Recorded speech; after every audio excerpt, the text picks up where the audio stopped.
Hello and welcome back to this damn full idealistic crusade. In this video, I'll be discussing and reviewing Eric Ambler's 1940 novel, Journey into Fear, which proved to be his last book for a certain period, as his next book wouldn't be released until 1951. So this book is regarded as the end of the sort of first wave of his literary career. And he would also move into writing screenplays and working on various films, so he also knew the cinematic medium quite well.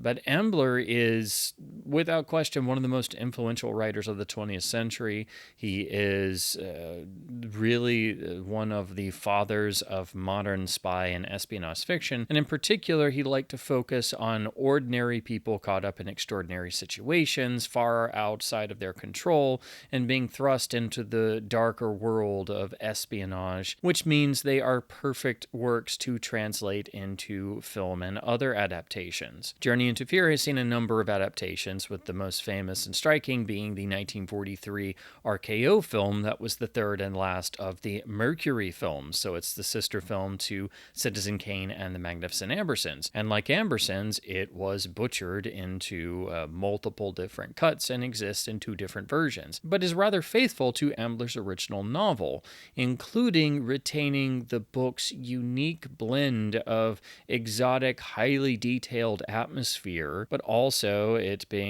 written and published during the early days of World War II, having an ever-darkening world outlook, a sort of collision between different cultures, as all the characters have different backgrounds and view each other with all sorts of prejudices. But also, Ambler's prose has this incredible undercurrent of cynicism and dark humor running throughout. Ambler's books are always extraordinarily detailed and feel lived in. And it's this quality that I think makes them feel timeless. They're as easy to pick up and read today as they were on the original publication dates. And Ambler's influence in the world of spy fiction or espionage thrillers, or just thrillers in general, is undeniable. It is massive. If you read this book, or you read any of Ambler's works, especially his earlier books, you can just feel how he has influenced so many big names. Chiefly among those, he is one of the primary influences on Ian Fleming. Not only does Fleming pay homage to Ambler throughout the Bond novels, he actually name-checks Ambler and has James Bond reading Eric Ambler novels. And of course, what greater tribute can you pay to one of your heroes? So if you're a Bond fan, especially a fan of the literary James Bond, coming to the world of Eric Ambler, it's like seeing some of the things you love so much in Fleming's prose, particularly the cynical, almost sardonic at points humor, with a particular outlook on the world that's from the ever-darkening perspective of an outsider. You know, there's tinges of that here. You can feel how much Fleming was influenced by Ambler. But there's also great realism to Ambler's stories. So he was an enormous influence on Le Carré and virtually everyone who's worked in the realm of spy fiction. But again, the key is that Ambler's heroes were typically not themselves spies. They were normal, average people. The plots actually resemble more of the classic Hitchcock wrong man thriller of the Hitchcock films, focused on everyday normal individuals who are brought into a completely different world, and everything is turned upside down, and they find themselves in constant peril and have to find the strength and reserves within themselves to survive this predicament they find themselves in. Journey into Fear is all about that particular scenario. This book is about a British munitions expert, Howard Graham, who is working in Turkey and is on his way home to be with his wife once again after completing this job, or this section of a job. He goes out for a night on the town with the company's local representative, Kopyken. I never know if I'm pronouncing that correctly. And after an interesting night out in a nightclub, and with the potential of perhaps picking up female companionship for the night that that Kopyken tries to set him up with, even though he's a perfectly normal, happily married man who doesn't react well to things being out of the ordinary, he politely turns that down and goes back to his hotel room, where someone is there waiting and shoots at him, actually wounding Howard, but obviously getting away and thinking that he has indeed killed him. This turn of events leads Copykin to take Howard Graham to the Turkish secret police run by Colonel Hockey. And through Howard's identifying the man who tried to kill him as someone who had been previously watching him at the nightclub, they're able to say that this is actually an assassin known as Banat, who is working for a German agent named Muller, and that Howard Graham has obviously been targeted for assassination as being a munitions expert.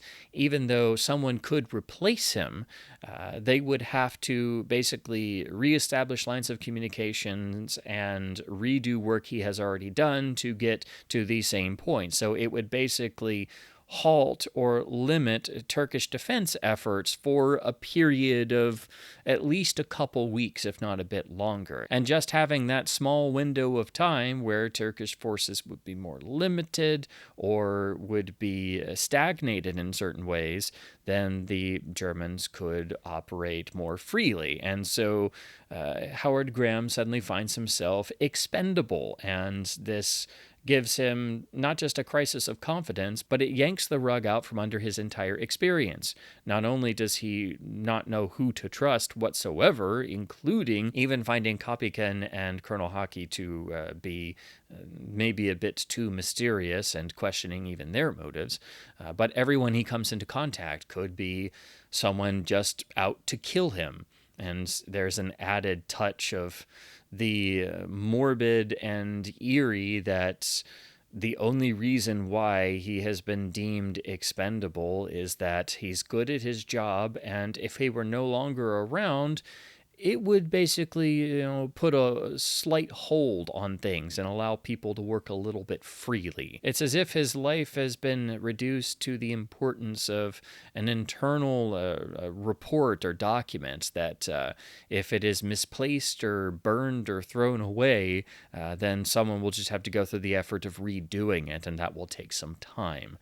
So that he has to grapple with that in addition to trying to figure out who exactly might be trying to kill him, and all he wants to do is go home. He is by no means incredible in anything except for being good at his job and being focused on his job as a munitions expert. Colonel Hockey determines that the best means of getting Howard Graham out of the country and back to England is not by his planned train journey, but instead putting him on a small, crowded tramp steamer, which takes on a small number of passengers who are a various mixture of different ethnicities and nationalities and from all walks of life. They form a really quirky blend of married couples and an old archaeology professor and a recent widow and her young son. It's a whole blend of characters on this really cramped tramp steamer. And two of them just so happen to be the dancing couple that Howard Graham had met earlier at the nightclub, one of them being the woman he struck up a friendship with, Josette, who has her own interest in Howard Graham, and they continually flirt with the possibility of having an affair. And of course, you have to always keep in mind that Howard Graham is a happily married man, although he's happy with his marriage and his life merely by it being so quiet and perfunctory and with nothing out of the ordinary. He's a very straight-laced individual, and over the course of this experience, if he survives it, he will be at least questioning things more and maybe not be so straight-laced. Over the course of this long boat journey, it becomes apparent that the German forces out to get Howard Graham have not been fooled by just the simple change in transportation. And eventually, when the boat makes one of its scheduled stops, another passenger comes on board, and of course, it just so happens to be Banat the assassin. This ratchets up the tension that was already extremely felt and makes it a matter of not just is there someone on board who is a German agent, or perhaps Mueller himself in disguise? But now the assassin figure is on the ship, and it's no longer a question of will Howard Graham be able to make it back home alive. It then becomes a question of will Howard Graham even make it off of this boat alive? As a reading experience, what's most striking about Journey into Fear is that it truly earns its title. The title seems simple and straightforward, and it is what the story is about. The story is about Howard Graham's journey into fear, but it's fear itself, and it's fear as a way to describe suddenly realizing your entire existence has been rendered meaningless. So it becomes an existential crisis for Howard Graham, in addition to a somebody's going to kill me crisis. Where it truly shines as a suspense novel is how intricately the suspense is modulated, because the reader is always on the same page with Howard Graham in terms of being in each individual moment, but the suspense actually ebbs and flows in terms of how deeply it's felt. There are frequent passages where or sequences or points in time where Howard Graham feels like the heat is off him a little bit. He's able to relax a bit more. He chides himself for worrying too much, only to have things happen that then make him realize that no, he was right to be cautious, and it drives him back into fear once more. So there's always a certain low boil level of suspense. It's always there because you know that at some point somewhere death is waiting for Howard Graham. And because he's a normal guy, because he doesn't have any experience with any of this, because he doesn't even want to be there, it makes it all the more suspenseful because he's in over his head completely. And it is relatable because anybody finding themselves in this situation would have the same thoughts. He is a flesh and blood mortal man. He has a fear of death just like anyone else when he actually is forced to think about it. The book is very wonderfully expressive in that way. The elements of macabre black humor, but especially the cynicism and the passages that express a sort of existential dread that everyone carries. It feels so natural and so vividly real because anybody can recognize these thoughts. You know, they're the heavy thoughts you only think of at certain points, or when you have a near-death experience, or you don't feel too great about the status of the world. But Howard Graham is constantly going through these churning emotions, and the ebb and flow of their severity feels incredibly natural because you experience the story along with Howard Graham on a day-by-day basis. And so most of the book takes place on this tramp steamer journey where everyone is packed in together in tiny, cramped, crummy compartments and seeing each other all day, every day. And so it becomes a character melodrama or a character study of not just Howard Graham, but all the other characters on board. And all of this taking place in the year of 1940, roughly, when the book came out, at the start of World War II, when things were not looking so good and tensions were high. It adds such an incredible charge and background to this very simple but incredibly gripping story. It's also frequently hysterical throughout. This book is extremely funny, but in a very of-the-moment sort of way. There are, again, all the characters on the ship are extremely quirky and different, and some are certainly odd, but they add doses of reality, of a grounding quality to the incredible suspense ramps that happen with Howard Graham knowing that at any moment he could just be killed. Ambler is also using the differences between the characters and their different nationalities and backgrounds to almost make the ship with all these different characters act like a sort of microcosm of the world at large at the time. There are sections where characters discuss their politics, their likes and dislikes. They don't want to associate with the German character on board ship. You know, there's all these little things that play into what is actually a really wonderful undercurrent in the book that's at least some degree of societal criticism of 1940 and what led us to the outbreak of war. So you can look at this book in a variety of different ways. There's so much going on, but what just hits you from the first page is how gripping and evocative the prose is. Ambler was a master of generating atmosphere and making it feel not just highly described, but making it feel alive. The text is engaging, and I think it's this quality, along with his cynical humor that's inherent. I think this was the primary influence on Ian Fleming. This is the one time where you can read someone and see exactly what elements sparked off in someone else who had a very similar style in ways. Some critics have theorized that in certain elements, Fleming's masterpiece From Russia with Love is at least somewhat inspired by elements of Journey into Fear. You have a hero caught up in a plot that is beyond them on a particular journey from Turkey, and knowing that they are journeying into what is most assuredly death or a death trap. The difference, of course, being that James Bond is purposely springing the trap of Smersh. He just doesn't know exactly what the trap is. So there are some echoes, and I can see why certain literary critics have made that comparison. But Ambler's influence on Fleming was already so massive that you would feel it reading any of his books. But his influence on every thriller writer and spy thriller writer since is so incredible that they were probably influenced by Ambler even if they didn't know that they were. And of course, a lot of his works have been adapted into film many times. Journey into Fear was actually adapted several times, even past the 1943 Mercury film. So, of course, it was adapted by the CBS Climax live television series in 1956 as an abridged version.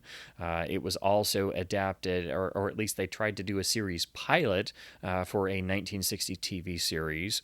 And then it was remade as a film in 1975, directed by Daniel Mann and starring Sam Waterston, but it was modernized and updated to the 1970s, losing the war background, and they made some additional changes and added some characters to fit in some additional stars, including Vincent Price. So Journey into Fear has had a number of different adaptations, but the original novel is the one that has all of the atmosphere and cynical humor and all of the elements that certainly would have been challenging to the production code, and elements the 1943 film actually originally had before it was so terribly recut, re-edited, reshot, and butchered by RKO multiple times, resulting in the heavily compromised 68-minute release version. So if you've ever seen the Mercury film and you've been confused about the plotting or recognized the greatness and the atmosphere within it and wanted more of the full experience, you really owe it to yourself to track down Ambler's original novel, which has all of that in spades, and you're getting the complete experience that inspired people to acquire the rights to the book in the first place. It's, of course, very Hitchcockian on the surface, and that's what it's often labeled as in terms of people describing the plot. It's very much in keeping with the classic Hitchcock wrong man thriller plot setup, and it was considered for Hitchcock to direct. His producing partner, Joan Harrison, even read the book and liked it, and I think she wound up actually liking a lot of the ideas behind it even more because, of course, she eventually married Eric Ambler, and they were married until their deaths. So there are many connections between Ambler and Journey into Fear with Hitchcock beyond just the Hitchcockian label because of the similar themes. As a novel, Journey into Fear is an incredibly gripping experience. It's also frequently funny throughout. It's engaging. It is incredibly detailed, highly evocative, and it becomes a book you can't put down. It is just a masterfully written book. Ambler was one of the great writers, period. He still doesn't get the level of recognition and respect that he truly deserves, even just for his vast influence on everyone who followed. But this, I think, is important also for marking the sort of end of his first writing period, because it, of course, was the war years, and he served in World War II, I think primarily in a photographic unit, and was also transitioning into working in Hollywood and working on films as a screenwriter and in other departments. He would start writing again in 1951, but critics and historians have pointed out the difference between the sort of early novels that end with Journey into Fear in 1940 and then the other novels that pick up in the 1950s and continue on. But they still have Ambler's themes and his style. It has just grown and matured with some different interests. I think my favorite sections of Journey into Fear as a book are actually the moments of Howard's quiet introspection and how he's grappling with the situation he finds himself in. His flashing back to what his life has been like and how he's basically lived with blinders on, just focused on what he was doing and not raising a fuss about anything and not really thinking much outside of himself. How his marriage is great for both parties involved, as it's more of a marriage of convenience and they complement each other so well, but they perhaps don't necessarily truly love each other in the traditional sense. And this is basically reflective of how he has lived his entire life, and this experience just immediately rips him out of living blindly. And guess what? He doesn't like it very much. And so he is an unbelievably reluctant hero. He becomes a active participant in the story at points, primarily out of a means of self-preservation and, of course, fear, as the Journey into Fear becomes living and stewing in constant fear on a crappy little tramp steamer surrounded by strangers as things look increasingly more and more bleak. Now, if I had any criticism of the book, the ending, once you get off of the ship, is wonderfully set up. Again, the level of suspense keeps building, and Ambler is able to set up possible scenarios. Basically, he's able to perfectly weave his plot, and as the reader, you think you know where it's going, and Howard Graham thinks he knows where things are going, and then suddenly that reaches a dead end, and there are some beautifully constructed plot twists that then ratchet the suspense further and makes things that look like Howard had finally found an out to suddenly be even more impossible than they were before, and there is seemingly no means of Howard escaping the Grim Reaper. I think the book brilliantly builds to a certain point once we get off of the ship, and it looks like the do or die point. And then the actual climax is a bit perfunctory. At least I felt it was. It certainly was still extremely realistic, and everything fit, and it certainly could have played out that way with an inexperienced guy having to grasp at straws to try and survive the predicament he's found himself in a car full of Nazi agents who are just going to drive him off somewhere and he'll never be seen again. But that climax, it just felt a little perfunctory. It wasn't abridged. It didn't rush through it, and it still built the suspense further until, basically the 11th hour, last possible second. But it just felt just a tad simple for me. It felt just a little bit perfunctory. And then we have basically a low-key final sequence giving us a farewell to some of the characters we met along the way. And while it has a very European flavor to it in terms of being realistic actions of real people that have the elements of life that are not going to be in the tourist guidebooks, the more honest realities of life itself. It's a striking closing, but a very low-key one. And so I can completely understand why that was an element that was immediately changed or altered in the 1943 film. And I think it's also why the film struggled with trying to find the right ending, because they went through several different endings and never really got to finesse one they wanted to. They made one, and that's what's on the U.S. release version, and it's a good ending, but it still feels like it could have been a bit more. And I think the ending of the book being, for lack of a better term, more literary and less of a conclusive ending for all the characters, I think that's what has caused a lot of the adaptations to go a different route. So for me, I think the ending of the book fits and makes sense and ties in with the darkening worldview that develops across the book, and it fits with the world building and the atmosphere and the cynicism of the book, but also the humor of the book, and gives us closure for some of the quirky side characters.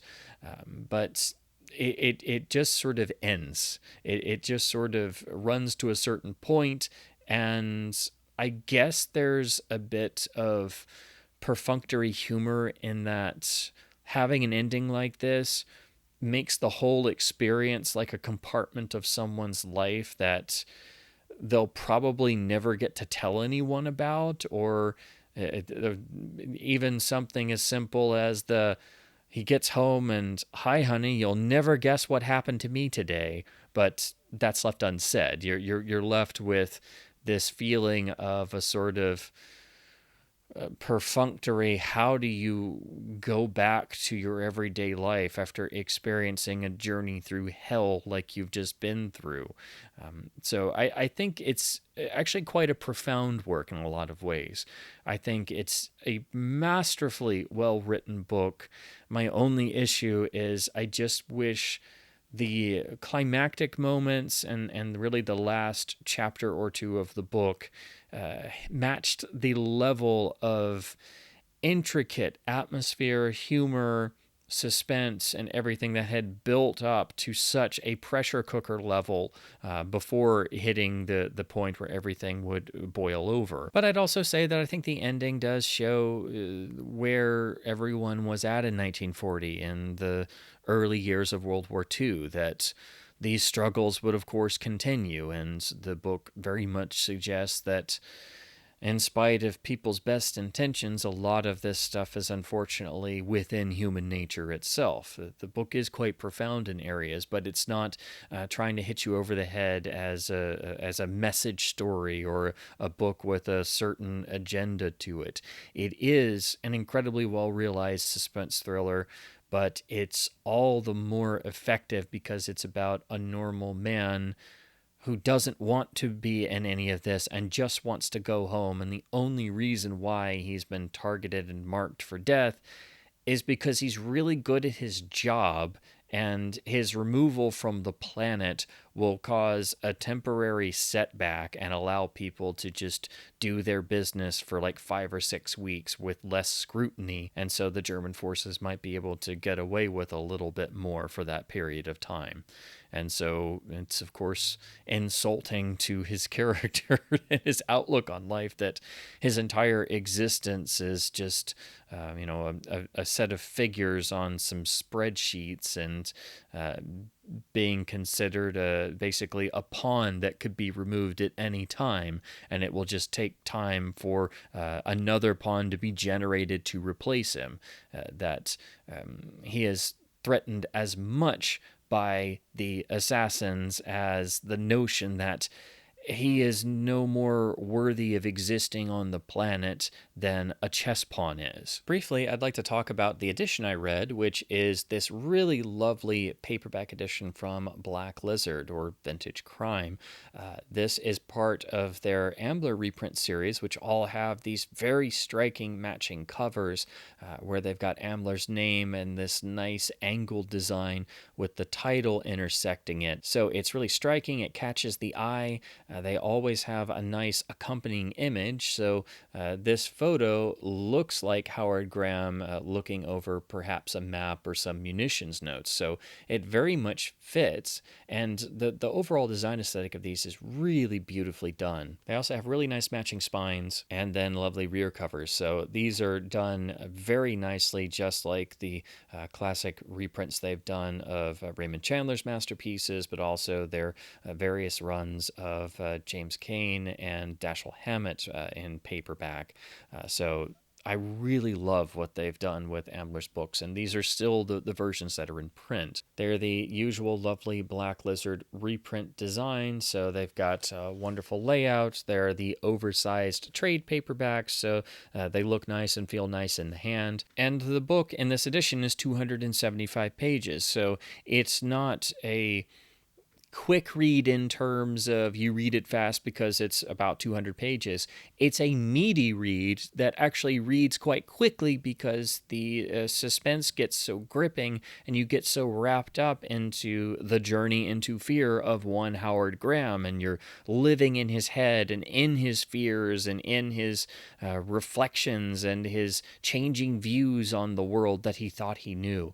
And you get sucked up into the hour by hour, day by day journey on the tramp steamer, but you're living with his fears and living as they ebb and flow, live or die, come and go.